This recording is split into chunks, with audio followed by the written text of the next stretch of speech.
जब तक शिव की कृपा न हो, शंकर की करुणा न हो, तब तक कोई व्यक्ति की सामर्थ्यता नहीं हो सकती कि वो शिव की कथा में या शंकर के शिवालय तक पहुंच जाए। ये उसकी कृपा हुई है, इसलिए आप सब लाखों की संख्या में इस मीरा भयंदर की पवित्र धरा पर बैठकर शिव महापुराण की कथा का लाभ ले रहे हैं। ये उसकी कृपा है।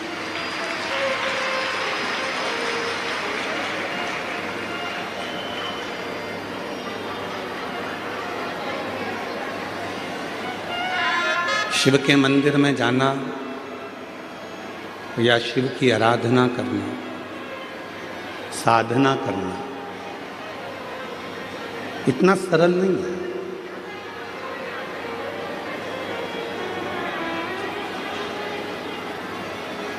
कहते हैं कि जब हम एक लोटा जल लेकर भगवान शंकर के मंदिर में पहुंचते हैं, जब एक लोटा जल लेकर हम शिव जी के मंदिर में जाते हैं और भगवान देवाधिदेव महादेव को जब एक लोटा जल धीरे धीरे कर कर हम समर्पित करते हैं, उस जल चढ़ाने में, जल समर्पित करने में हमारी कई वर्षों की साधना पूर्ण हो जाती है।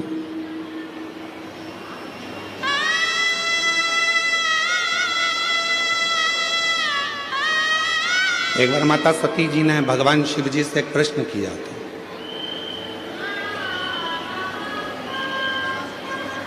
मां सती ने भगवान शंकर से प्रश्न किया कि बाबा मुझे एक बात बताइए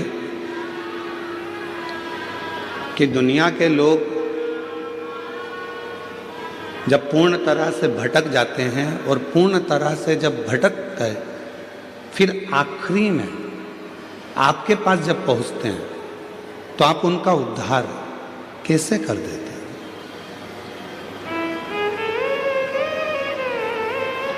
बहुत भटका, दुनिया के ठोकर खाई, दुनिया के धक्के खाए, बहुत दुनिया की चौखट पर हाथ पैर जोड़कर आया, तब जाकर आपके पास पहुंचा, तब पहुंचा। आप उसका कल्याण कैसे कर देते हो? आप कैसे उसका उद्धार कर देते? भगवान शिवजी ने माता सती से कहा, सती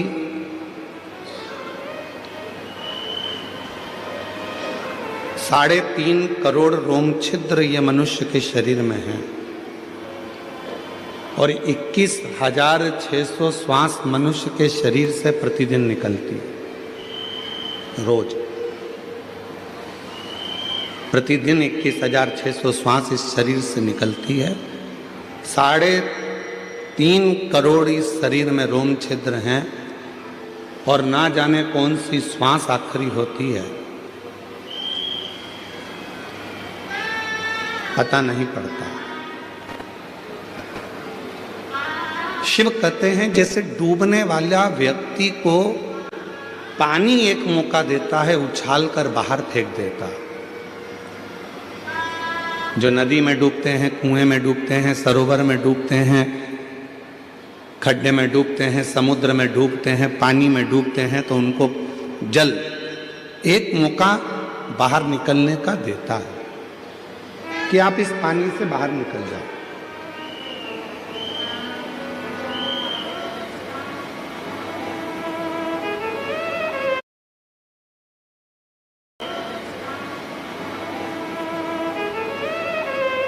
शंकर भगवान मां सती से कहते हैं जैसे पानी, जल डूबने वाले को एक मौका देता है पानी से बाहर निकलने का कि एक मौका मैं तुझे दे रहा हूं, निकल सके तो निकल।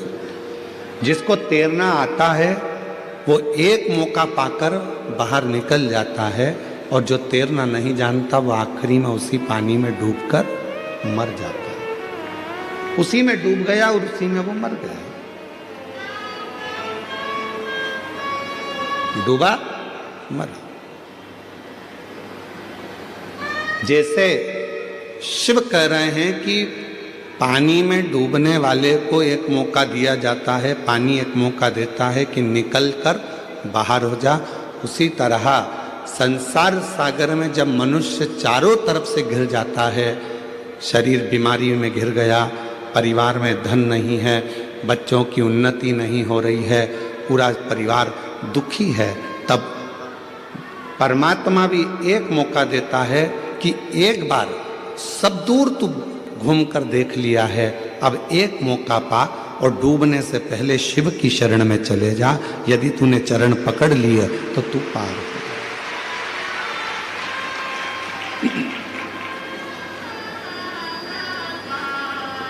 यदि तूने चरण पकड़ लिए तो तू पार हो गया, और यदि चरण नहीं पकड़े तो तू रह गया।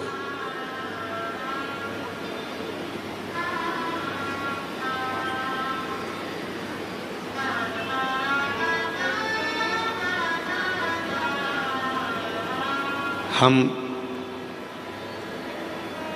भारत में जन्मे हैं, इसलिए भारतीय नववर्ष मनाते हैं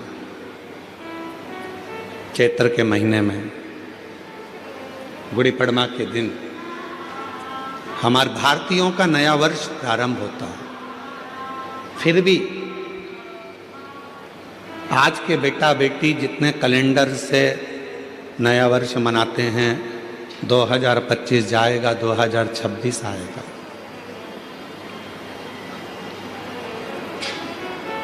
शिव महापुराण की कथा इस 2025 में आपके मुंबई में हो रही है। जब अगला 2026 आए तो यहाँ पर जितने शिव भक्त बैठे हैं, भगवान से ऐसी प्रार्थना कर कर जाना कि मेरे भोले बाबा हमको उस लायक बनाना कि एक बार हम भी अपनी मुंबई में शिव महापुराण की कथा खुद करें। इतना सामर्थ्यवान हमको बनाना। अब उतना सामर्थ्यवान बनने के लिए आपको दो चीजें चाहिए। आप सब 2026 जब प्रारंभ हो तो दो चीजें अपने पास में रखना, एक मेहनत और दूसरा महादेव। अगर आपके पास में है तो आप 2026 में एक ना एक बार शिव पुराण की कथा जरूर करवा सकते हो।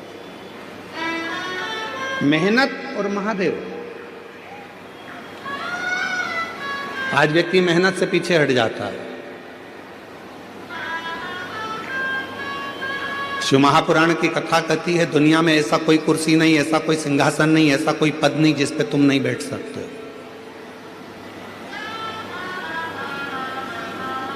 ऐसी कोई कुर्सी नहीं बनी है, ऐसा कोई पद नहीं बना, ऐसा कोई सिंहासन नहीं बना जिस पे आप नहीं बैठ सकते। बस उस पे बैठने के लिए आपको दिन रात एक करना पड़ेगा, बहुत मेहनत करना पड़ेगी, और साथ में महादेव को एक लोटा जल चढ़ाना पड़ेगा, तो वो कुर्सी आपके पास में आएगी, वो पद भी आए।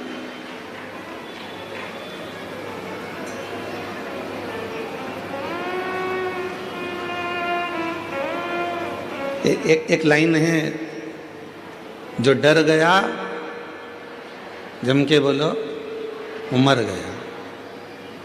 मेहनत से क्या डरना, विद्याध्ययन से क्या डरना, परिश्रम से क्या डरना।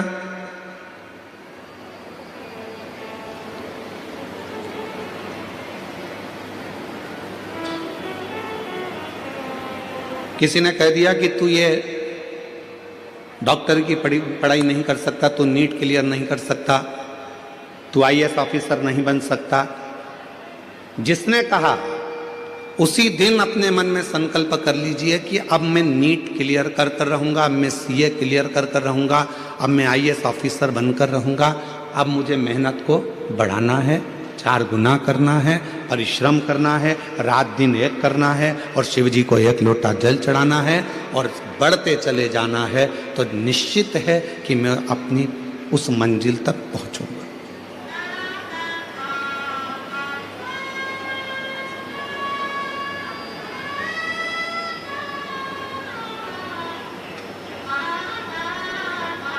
शिवपुराण करती क्या है? शिव महापुराण का कार्य क्या है?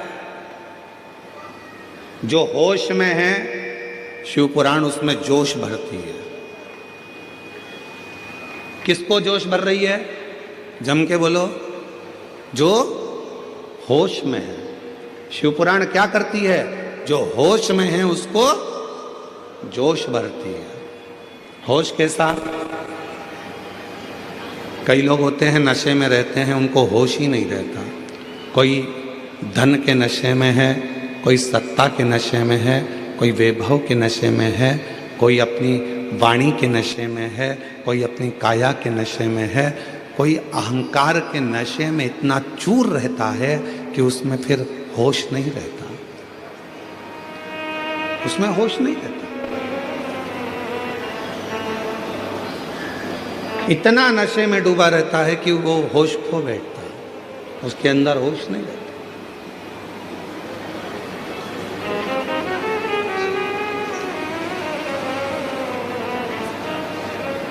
नशा केवल मदिरा का, दारू का नहीं होता, नशा अहंकार का भी होता है, धन का भी होता है। और याद रखना,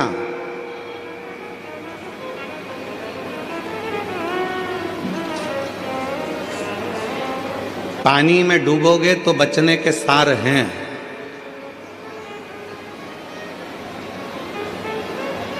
पानी में डूबोगे तो बच भी सकते हो, पर याद रखना दारू की प्याली में डूबोगे तो जिंदगी में कभी नहीं बच पाओगे। पानी में डूबने वाले को बचाया जा सकता है, पानी में डूबने वाले को रोका जा सकता है, पानी में डूबने वाले को थोड़ी सेफ्टी दी जा सकती है, पानी में डूबने वाले को बचाया जा सकता है, पर प्याली में डूबने वाले को बचाना कठिन हो जाता है, बहुत कठिन।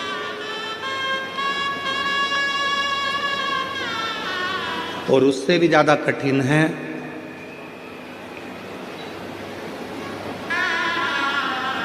अहंकार के नशे में डूबने वाला व्यक्ति, अभिमत्ता में डूबने वाला व्यक्ति।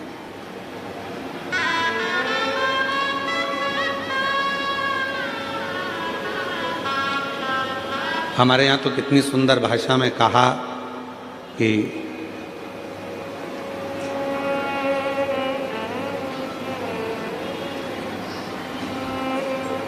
कोई भाग्य से, कोई किस्मत से ये शिव महापुराण की कथा अपने नगर में, अपने गांव में, अपने शहर में आती है।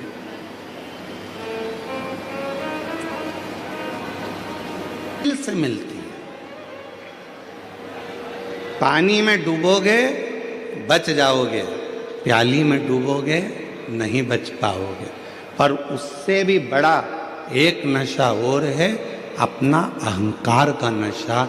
वो अहंकार का नशा जिस दिन सिर पर चढ़ जाता है तो लंका के राजा रावण को नहीं छोड़ा तो तुमको भी छोड़ नहीं पाता है, याद रखो। इसलिए अभिमान से थोड़ा सा बचना, अहंकार से थोड़ा सा बचना, और ये अहंकार इतना ना बढ़ जाए कि जिंदगी हमारी बर्बाद कर दे। शिव को पहचानो। शिव महापुराण में दक्ष प्रजापति का चरित्र आता है। दक्ष प्रजापति बड़ी सभा में सब बैठे थे। उस सभा में, दक्ष प्रजापति की सभा में भगवान देव अधिदेव महादेव का आगमन हो रहा, शिव आ रहे हैं। और दक्ष प्रजापति की सभा में भगवान शिव का आगमन हो रहा है, शंकर।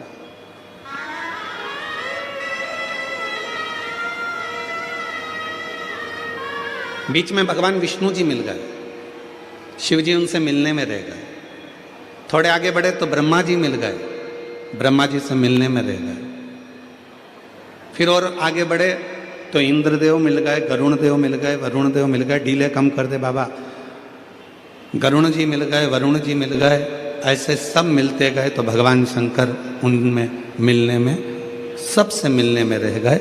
और जो दक्ष प्रजापति था, जो सिंहासन पर बैठा हुआ था, दक्ष प्रजापति ध्यान नहीं दे पाए और शिव जी ने भी उन पर ध्यान नहीं दिया और अपने सिंहासन पर जाकर भगवान देव अधिदेव महादेव बैठ गए। शिव बैठे, दक्ष प्रजापति उठकर खड़े हो गए, क्रोध में आ गए, हे शिव, मैंने अपनी बेटी सती का विवाह तेरे साथ में करा है, तुम्हारे साथ में सती को ब्याया है, और तुम मेरे दामाद होकर तुमने मुझे प्रणाम नहीं किया।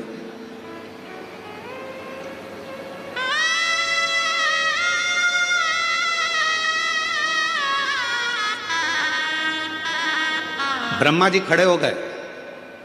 ब्रह्मा जी ने खड़े होकर दक्ष प्रजापति से कहा कि भगवान विष्णु, ब्रह्मा, इंद्र, गरुण, वरुण, 33 कोटि देवता तुम्हारी सभा में आए, सबने तुमको हाथ जोड़कर नमन किया।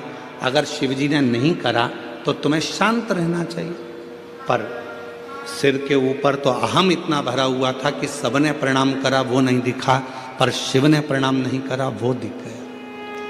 ये दुनिया की रीति है। आज के मेहमान और पहले के मेहमान में अंतर है। पहले के मेहमान को ले जाकर आधा गिलास पानी भी देते थे ना, तो पहले के मेहमान कहते थे बहुत बढ़िया भैया पानी पिला दिया तुमने। आधी कप चाय भी देते थे तो पहले के मेहमान कहते थे भैया बहुत अच्छा घर है, कम से कम चाय तो पिला दी। उन्होंने ये नहीं कहा कि आधा गिलास पानी था कि आधा कप चाय थी। आज का मेहमान ऐसा हो गया कि अगर उसको थोड़ा सा गिलास पानी का खाली होगा तो वो मुख से कह देगा आधा गिलास पानी खाली है। निवेदन है, खाली क्यों दिख रहा है? क्योंकि तुम्हारी बुद्धि खाली है। अगर बुद्धि में प्रेम भरा होता, भक्ति भरी होती, ज्ञान भरा होता तो वो गिलास खाली नहीं दिखता, जितना पानी आया वो भरा हुआ ही नजर आता। पर हमारी बुद्धि अज्ञानता से भरी, हमारी बुद्धि अज्ञानता से भरी है, हमारी बुद्धि अविवेकता से भरी है। हमारी बुद्धि में वो भक्ति, वो प्रेम, वो श्रद्धा, वो विश्वास सब समाप्त होते चले गया, इसलिए हमको उसमें कम नजर आता, कम दिखता।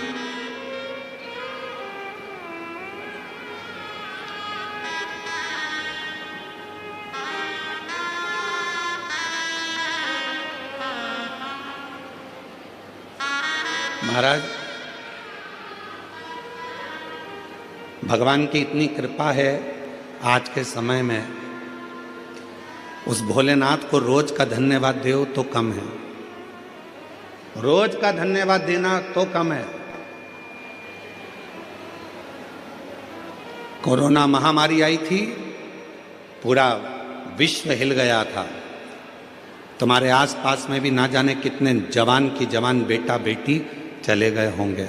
अंदाजा लगाना, उसके बाद भी अगर तुम आज जिंदा बैठे हो, शिव पुराण की कथा सुन रहे हो, तो शिव जी को धन्यवाद देना कि तूने पूरे बगीचे के फूलों को तोड़ दिया पर मेरे जैसे कांटे को अपने पास में रख लिया। ये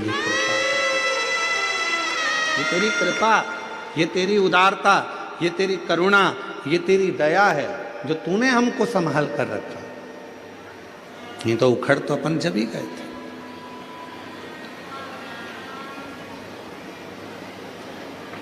एक होती है गुलाब जामुन, एक होता है गुलाब का फूल। किस किस ने देखी है दोनों चीजें? हाथ उठाओ जल्दी से। सबने देखी है? अरे बोलो तो जम के। क्या क्या? गुलाब जामुन और गुलाब का फूल। किसी पंडित जी से पूछना, किसी ज्योतिष आचार्य से पूछना, इन दोनों की राशि एक ही है। जो गुलाब जामुन की राशि है वही गुलाब के फूल की राशि है। दोनों में सबसे ज्यादा यश में कौन रहता है? गुलाब जामुन। मावे से बनती है खोए से, घी में तरबतर रहती है तलाकर। मावे को भी घी में तला जाता है, जो जिसमें घी भरा हुआ है वो घी के मावे की गुलाब जामुन को घी में तला जाता है, फिर घी में से निकालकर काय में डालते हैं? चाशनी में डालते हैं। कितनी तरबतर रहती है, घी में तरबतर, चाशनी में तरबतर, इलायची में तरबतर, केसर में तरबतर। इतनी सुख की जिंदगी जीती है गुलाब जामुन, और वो गुलाब का फूल कांटों में पैदा होता है, कांटों में बड़ा होता है, कांटों में रहता है। पर दोनों की राशि एक जैसी है, पर दोनों में अंतर